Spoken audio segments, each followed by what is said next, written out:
In section 4.6, we're going to be looking at some applications with logarithms and exponential functions. Now, this worksheet that I'm showing you on the screen is available in the supplemental materials folder, so just make sure you check that out if you would like your own copy. So let's get started. A bacterium is placed in an empty bottle, so forgive my lack of artistic ability. Here's a bottle. That's why I'm a math teacher and not an English teacher or an artist, right? Or an art teacher. All right, so we have a bottle and here's a bacteria, right? And I'll use a different color so that you could see me writing. The size of the bottle doesn't matter. The bacteria population doubles every minute. If it's full after an hour, how long until it's half full? Okay, so let's figure this out. First, let's make a table, and we'll have the number of minutes that go by. That'll be our x value. That'll change. And the population depends on the number of minutes that go by. That'll be our y value. So making a little table. After no minutes, so we're just going to get started, we'll put one bacteria or bacterium in the bottle. 1 whole minute goes by and doubles to 2. 2 minutes go by, it doubles to 4. 3 minutes go by, it doubles to 8. And then we have 16 and so on. And then it's full. After 60 minutes, it's full. So whenever you have a doubling, that's really just 2 to the x power.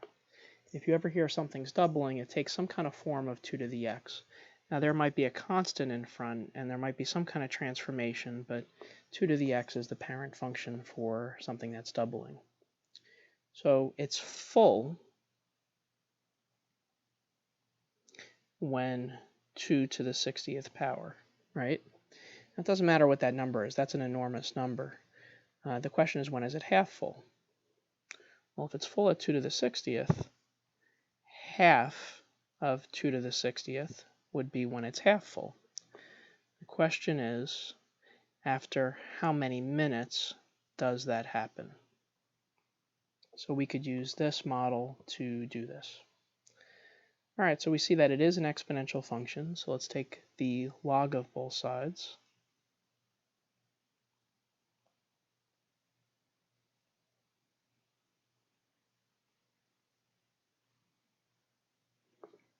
And we could bring the x down. So we'll continue this right here. X times the log of 2 is equal to, I'm just going to type that other piece into my calculator. The log of 0.5 times 2 to the 60th power is 17.7608. And the whole idea is to solve for x. X is the number of minutes that go by. So if we divide both sides by log 2, we get that x is equal to, my calculator says 59 minutes. So think about it. The common answer for this is some people say that if it's full at 60 minutes, when is it half full? Well, that would be half the time, a half hour. But if it's full after a half hour, 1 minute later, 31 minutes, it would be full. So if it's full after 60 minutes, that would make sense. Then at 59 minutes, it's half full, and then it doubles a minute later to be full at an hour. Let's move on to number 2. For number 2, we have to choose between 2 investment opportunities. The first is that at the end of March, you could accept $1 million. I guess it's cash in a briefcase. So we have $1 million that we could just take as one option. Second option is that you could accept the amount that you would have if I gave you a penny on February 28th, and it doubled each subsequent day for the entire month of March. So let's think this through. It's kind of like the example we had before. We'll let the number of days that go by be our x value, and the amount of money that we have be our y value.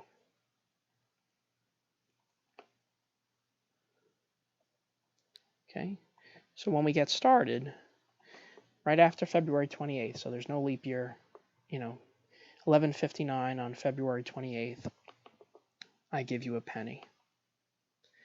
1 day goes by, and we have 2 pennies total. It doubles every day. And you can see what's going on here.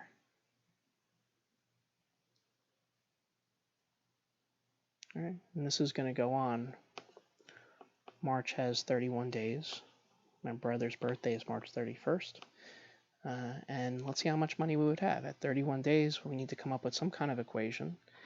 So it looks like the amount of money. So it doubles. Remember, we talked about that's the parent function for a doubling. But it's going to be times 0.01 because that's the difference between this problem and the previous problem. It's like the same numbers, but it's offset by 1/100th. So how much money would we have after 31 days? Well, it's 0.01 times 2 to the 31st. Let's see what that is. 0.01 times 2 to the 31st power is 21474,836.48. $21 million. Would you rather have $21 million or $1 million? I would rather take the penny a day that doubles. What's the price difference between the two options on March 31st? Well, one option was 21,474,836.48. The other option was 1 million. And we're not including taxes, but if you pay taxes on 21 million or 1 million, I'd imagine you'd still have more money taking that second option. The price difference would be $20,474,836.48.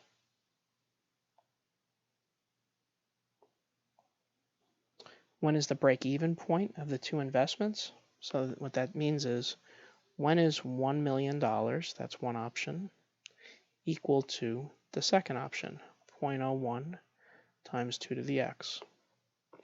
Well, in order to solve this equation, it is an exponential problem. Let's divide by 0.01 first. Dividing by 1/100th is the same thing as multiplying by 100.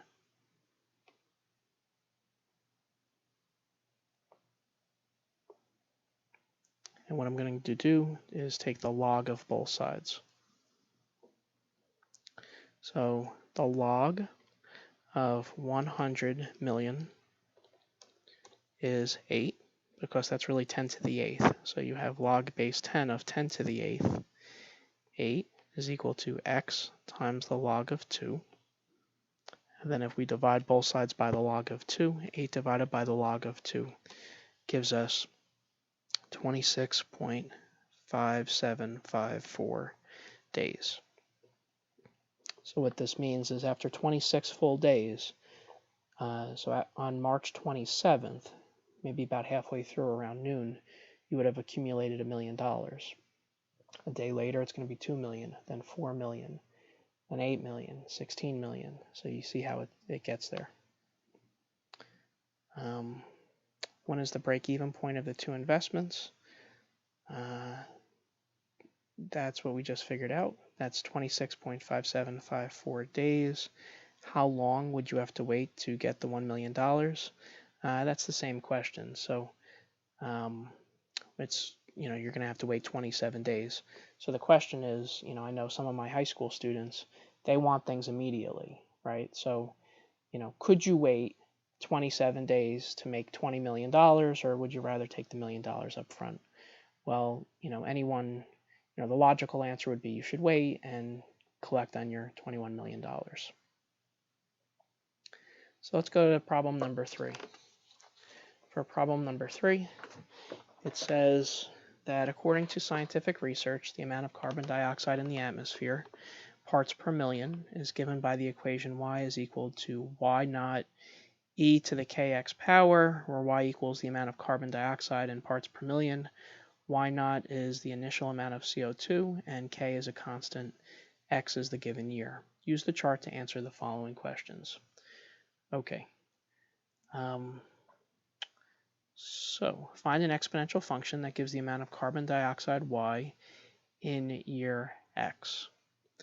Well, the best way to do a problem like this is to let the beginning year be x equal to 0.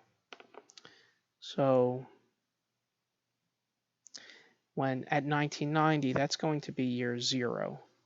2000 is going to be 10 years later. 2075 is going to be 85 years later. This just makes our work a little bit easier.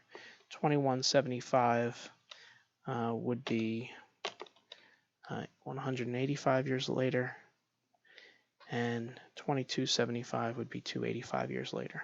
That's going to make things a little bit easier for us. So let's go ahead and come up with our equation. We're going to be using what was provided. Y is equal to y naught e to the kx power.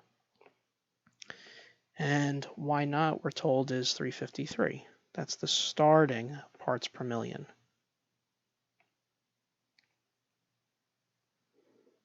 And then we have e, k is a constant, and x is a variable that changes. So in order to get this equation, we need to figure out what k is. Our equation is going to have y and x in it. X is going to be our changing year, and y is going to be our carbon dioxide. So in order to figure out what k is, let's take any value. Like let's take this right here. And our year is 2000. So x is going to be 10. So let's see what we have here. So we're going to plug in for y. So we get 375 is equal to 353 e to the kx power. If we divide by 375 divided by 353, we get 1.0623 is equal to e to the 10k power. And we could actually take the natural log of both sides to get what k is. These cancel. Finish it up over here. So I get the natural log of 1.0623 is equal to 10k. I'll divide both sides by 10. And we get that our constant is equal to the natural log of that number divided by 10. I'm getting a constant of 0.00605, something like that. So as far as what our actual equation is going to be, it's going to be y is equal to 353 times e to the 0.00605 x power.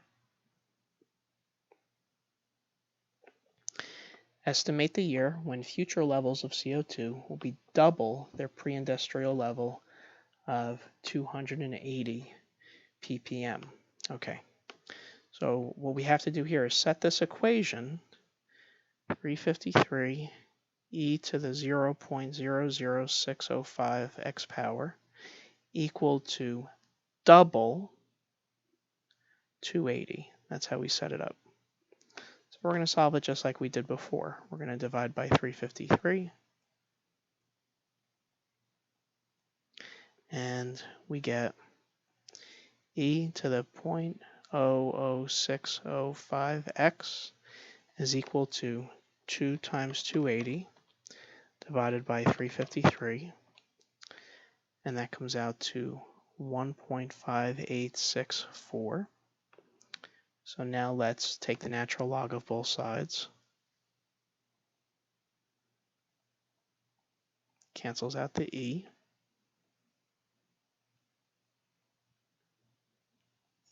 And we get 0.00605x is equal to, let's try the natural log of that number, 0.4615, and we have to divide both sides by the number in front of x.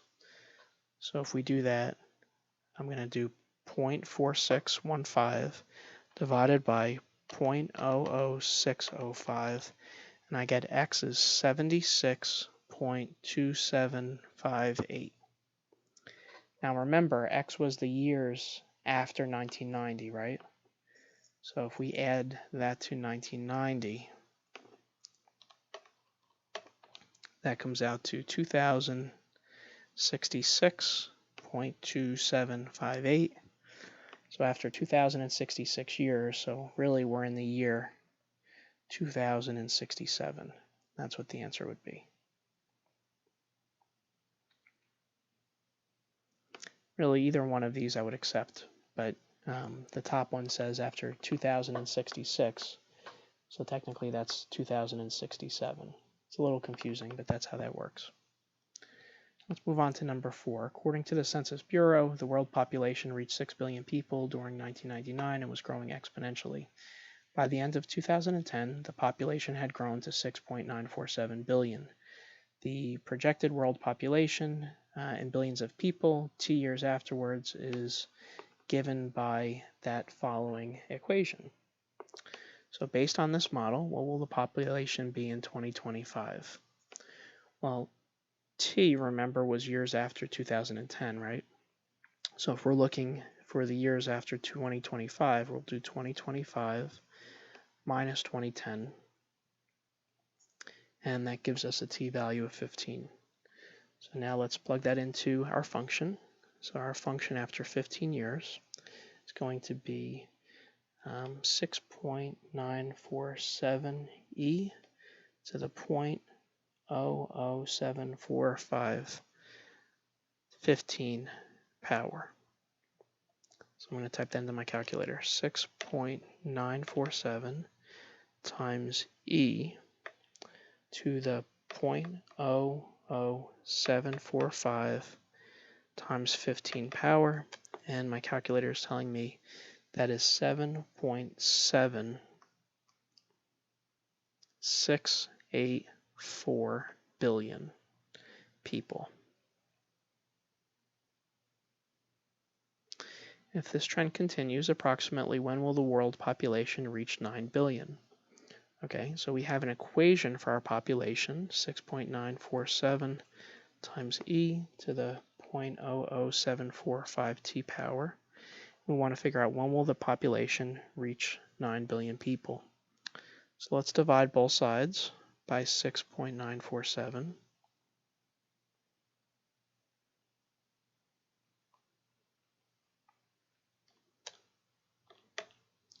9 divided by 6.947 is 1.2955, which is equal to e to the 0.00745 t power.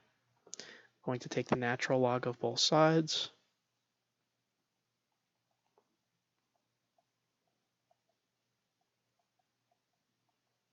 Cancels out here.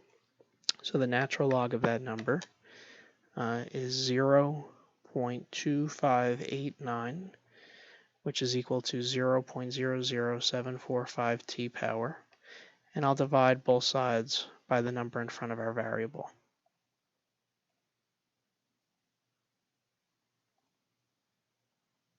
And I'm getting that t is equal to, let's see here, that number divided by 0.00745 is 34.7536.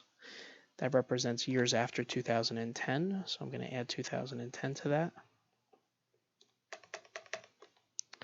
And that's 2044.75. So 2044 and then 3/4 of a year later. So this is actually the year 2045.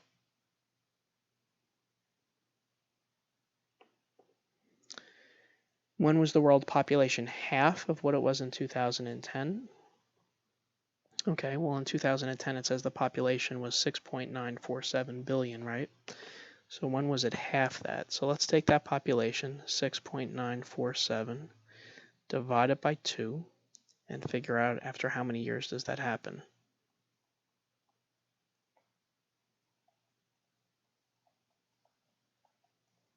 Okay, so I'm going to figure out what that number is, and then I'll divide both sides by 6.947.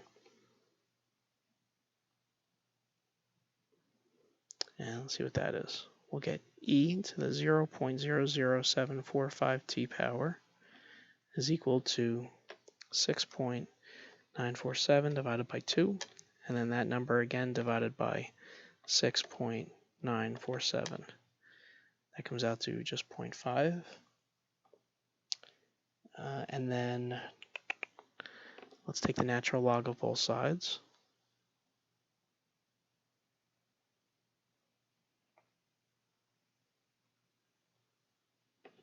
And we're going to do the natural log of 0.5 divided by 0.00745.